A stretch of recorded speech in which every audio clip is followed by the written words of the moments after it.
Today is Tuesday, October 8th, 1996.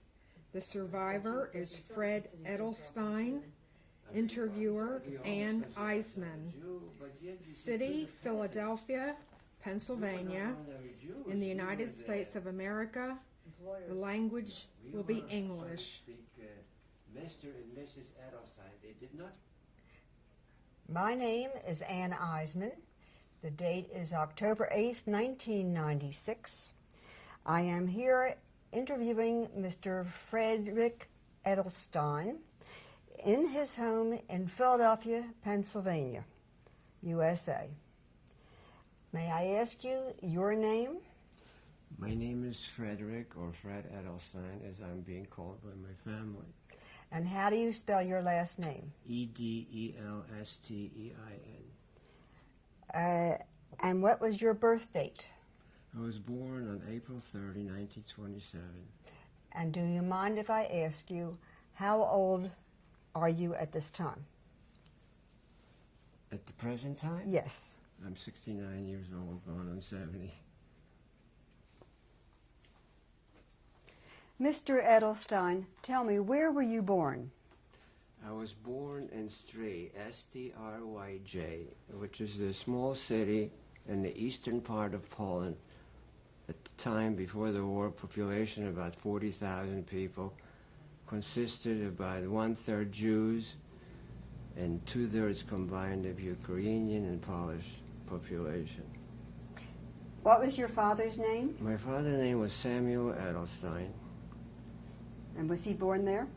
Not in this particular city, but he was born in Poland and surrounding area. I don't know exactly what city. And do you know around what year he was born? My father was born in 1895. What did your father do for a living? My father used to be a partner with my uncle on my father's side, and they owned a fabric store where they sold goods by the yards for people to make their own clothes or to the tailors and so forth. The house was owned, the premises were part of the big apartment house that my grandmother on my mother's side owned in the city of Stryj. And we also lived there on the premises upstairs. Do you remember what it looked like upstairs? Vaguely, yes. The apartment consisted of a 3-room apartment with a kitchen, and we had a long walkway, sort of a balcony, and my grandmother and my aunt and uncle lived on the other side, also upstairs. Actually, that's where I was born, as well as my sister, who was about 4 years older than I am. And her name? Her name is Lillian. Tell me about your father again. What was he like? Do you remember what he was like as a young man at that time? Was he religious? I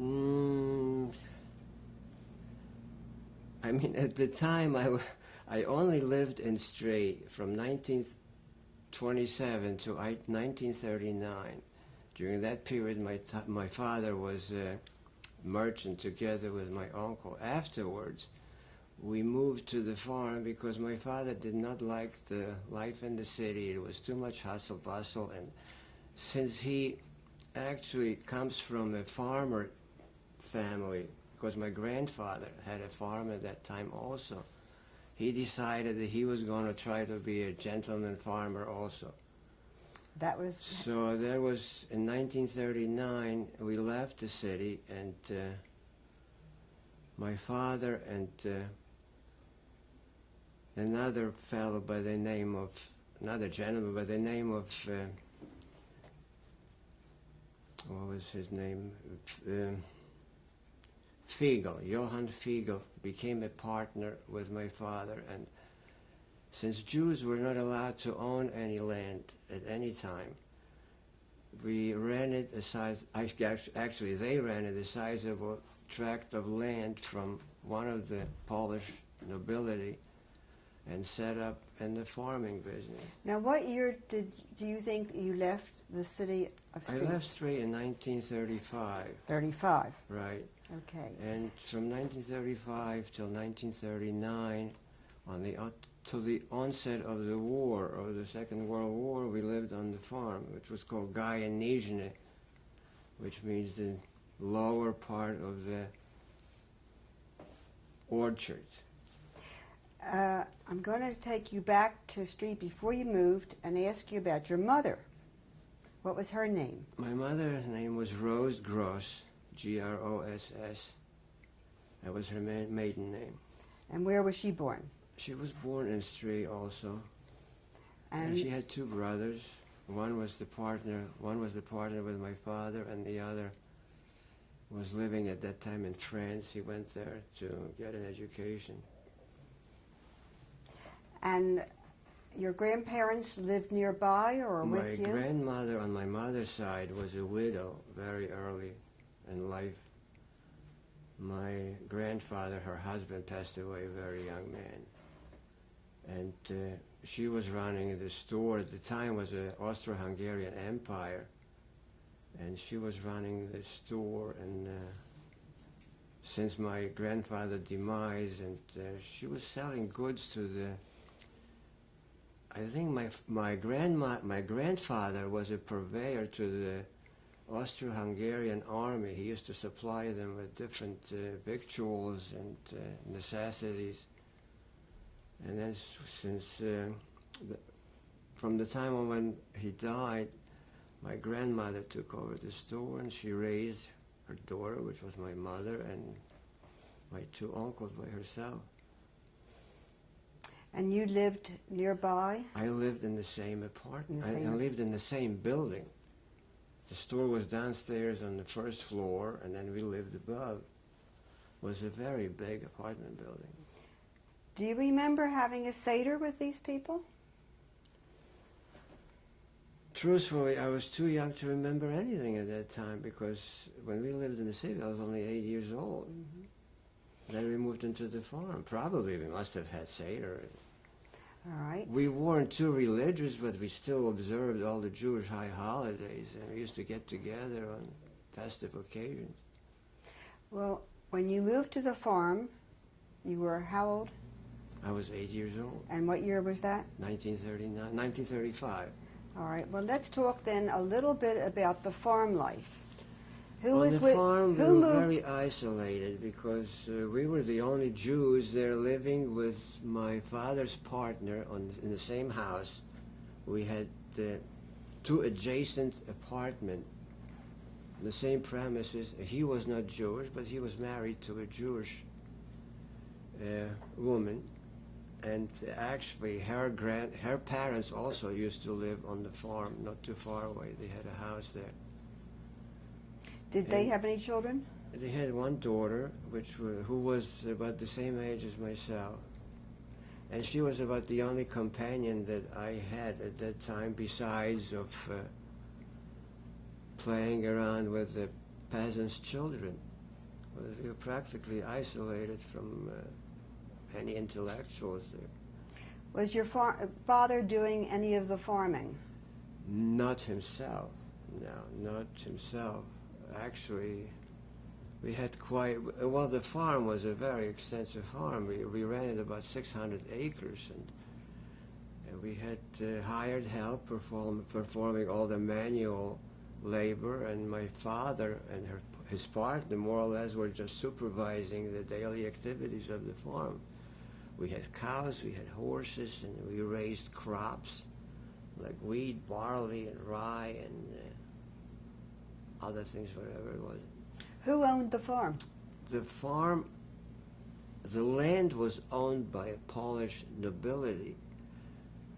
Everything else on the farm belonged to us. The building, which we helped to build with the help of the nobleman, he provided with the wood at no extra charge.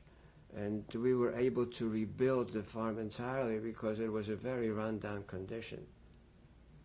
So actually we built it from the ground up. The house and everything, the stables, everything was built out new.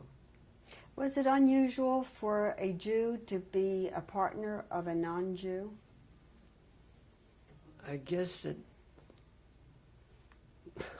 it's hard to tell because, don't forget, I was a very young boy and I wasn't interested in all the other things, but just playing around, more or less. Did you socialize with the other family? There were no other family. They were No, just the partner's cousins. family. Oh, yes, we were very close. We were just living right next door to one another.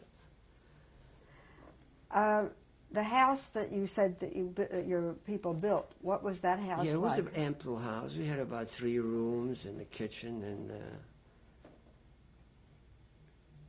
my sister and myself lived there together with my parents. And in order to further our education, my parents decided that it would be better if we attended the schools in town instead of going to the school which was there, because the facilities were very inadequate, and staff, also the material they taught in school was, so we decided we were going to commute back and forth by train from our place, Guyana, to Street. The distance Can you was spell about, Guyana? I beg your pardon? Can you spell that, Guyana? Yeah, it's spelled G-A-J-E-N-I-Z-N-E.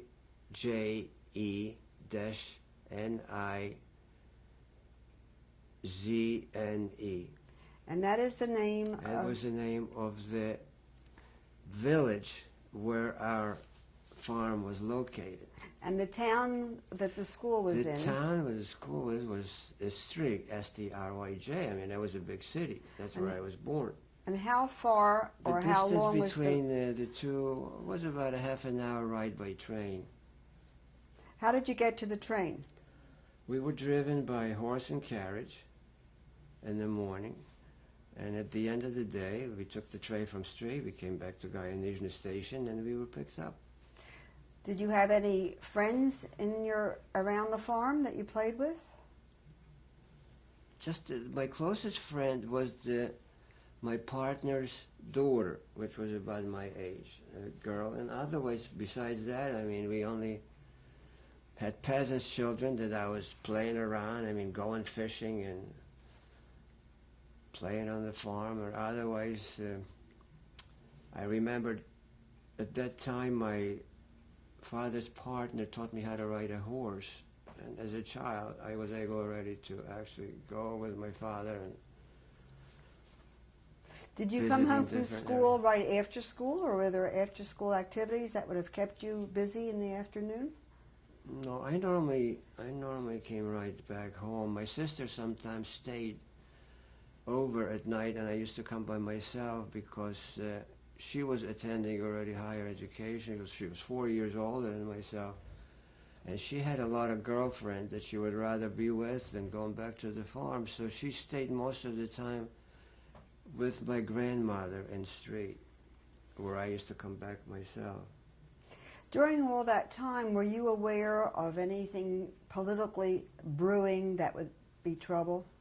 Truthfully, I was too young to be interested in any political affairs and what was happening in the world. Because as a child, what does a child be interested in? No. They didn't talk about it in school? Never came up as a subject. And then you obviously didn't hear about it at the dinner table? Not to my recollection. Did you have radios? No, we didn't have any electricity on the farm. The only radio we had was one of those, what do you call, little detector with a whisk hair, you know, that you put your ears on. I don't know what you call it. No, we didn't have any electricity.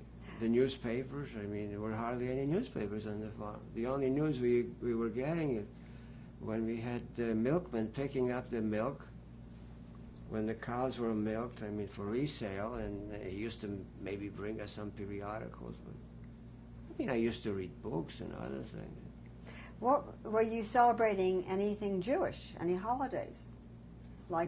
Celebrating the holidays, we were not celebrating on the farm because during the high holidays and any important holidays, we used to go and either to spend the time with my grandmother in Stryk, or otherwise go to another village not too far from Stryk where my grandfather from my father's side used to live with his family.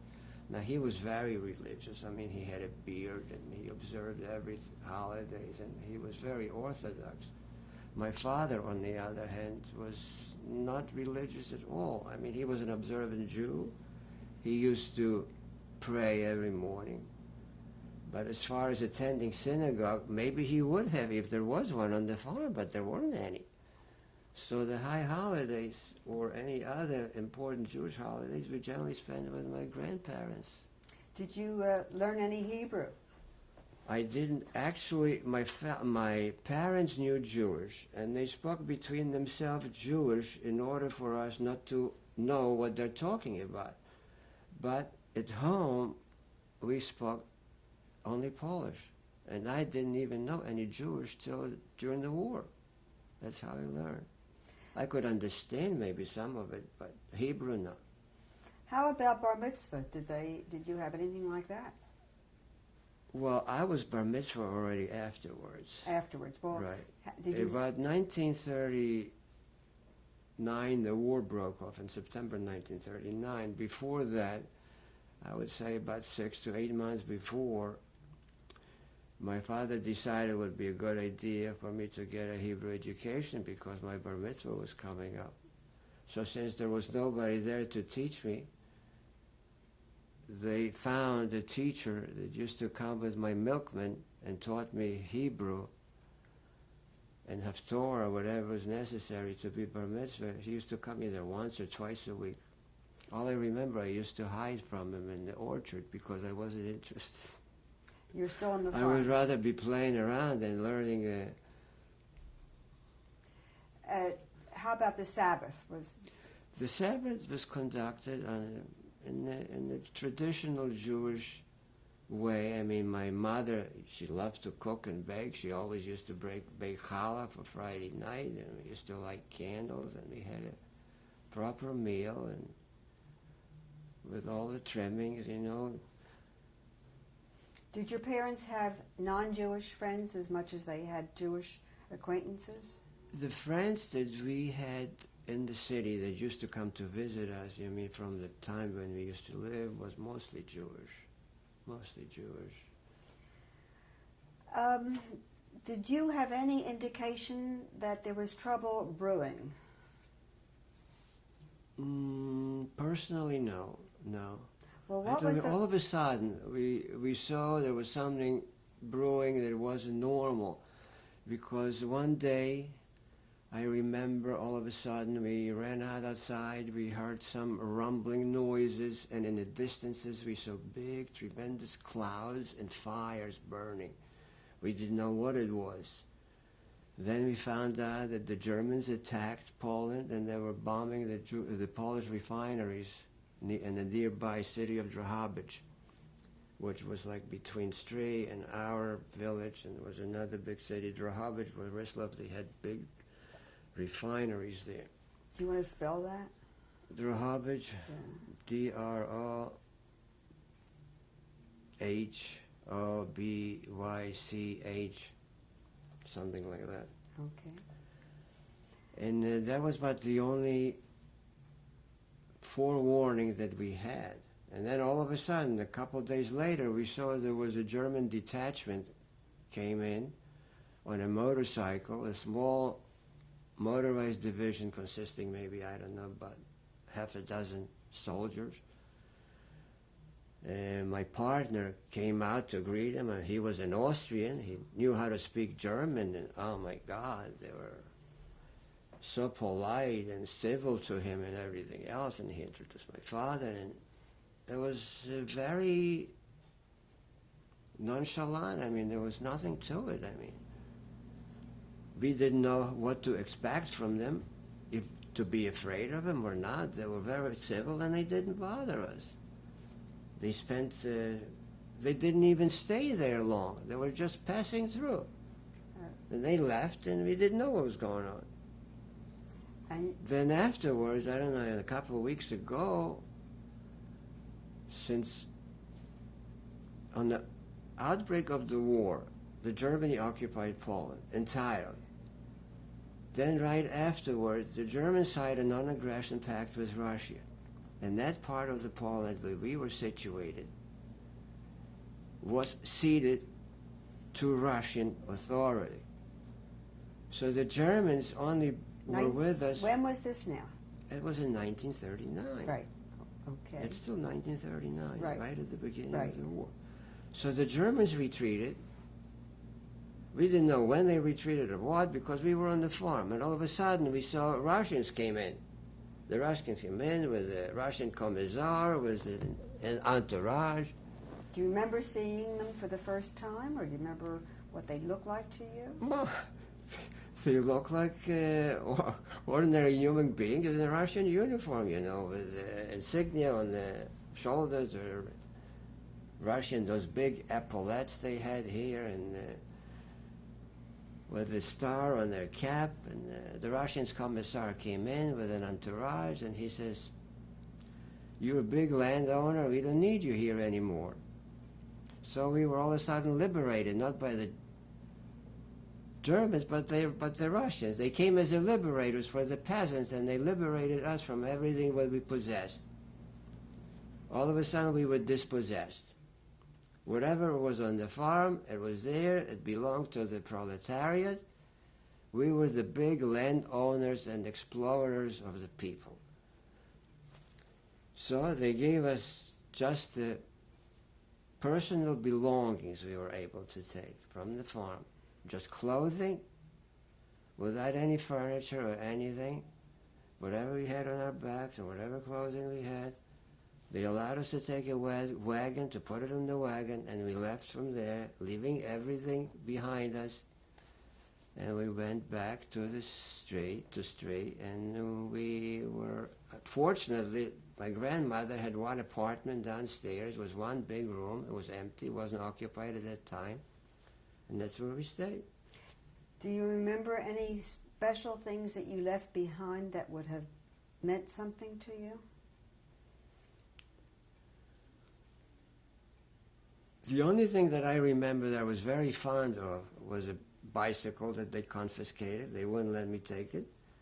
And I had a small rifle that my father's partner gave it to me as a present, and he taught me how to hunt duck hunting. That I had to leave that too. They wouldn't allow me to take that. Was the partner expelled from the farm also? He also was expelled from there, yes. And he went to live, truthfully, I don't know what happened to him at that particular time, but he just left. He went back to Austria, I think. Were you treated differently, do you think, because of being Jewish, or wasn't that an issue by the Russians at that point? The religion was not the issue at the time. The issue was that we were the big landowners, even though we tried to explain it to him that the land does not belong to us. It belongs to Polish nobility. Nevertheless, all the possessions that we had at that time, according to their doctrine, should belong to the peasant. When you And they left, dispossessed it. when you left, did you say goodbye to the peasants? Was there any relationships that you had with Well, them? you know, the peasants, the Polish peasant in particular, they were more interested how much they can grab for nothing and how much they can appropriate anything for nothing. Do you think that's how it happened, or what they did? That's how it happened. I don't know what happened because we were not there. I don't know how they divided the possessions that we had. I mean, who got them or what? What was your feelings at that time, leaving everything that you had so far? We were flabbergasted, you know. It's like a Total- thunderstrike. I mean, all of a sudden we were pretty well off, and all of a sudden we became nobody. We were dispossessed. Everything, whatever you worked for all your life, became nothing. Did you have any pets or animals or anything that went with you or didn't go with you? I had a few guinea pigs. Not guinea pigs, no, what I'm talking about, partridges. Yeah, I remember I found some eggs in the field, and we put them under the chicken, together with chicken eggs, and we had little partridges. And they were so trained that they followed me everywhere. And it's the only thing I remember as a child. I brought them with me into the city. And How about the livestock, the cows and things? Oh yes, we were allowed to take 2 cows with it because Russians were very concerned about the welfare of the children. The children were everything for them, you know, the future communists. So he allowed us to take 2 cows with us. We take the cows with us, and where do you put the cows? I mean, my grandmother has an apartment house, but there was a big yard inside of the apartment building. So we had those cows for 2 days. And then some other Russian detachment came in, and they killed the cows right there on the premises. They needed meat, so they killed the cows. Now the Russians... That was the end of it. Did you feel like you were conquered by the Russians, or didn't you feel that this was your own personal problem? Well, we were not the only ones, you know. All the intelligentsia, everybody that had something, it was all confiscated. Like my uncle, who still remains in business in the city, he still was running the store, you know, the fabric store by himself, without my father. That was all confiscated. Fortunately, he was able to hide most of the goods to help him to survive during the Russian occupation. He was selling them. How long? Anybody that has anything, they were all confiscated things. Do you remember any feelings when you came back to the city and looked around and found people that you knew in the same situation? Did you get together with them? What was the first things that you did? Well, the first thing that we did, we tried to make it go at our present circumstances as they were. I mean, we had to find a new place to live because where we were temporarily at my grandmother's house was not sufficient. It was only 1 room. So with the help of my relatives and whatever was necessary to sell, we got some money together, we got furniture, and we rented a house on the outskirts of the city. It was an apartment house.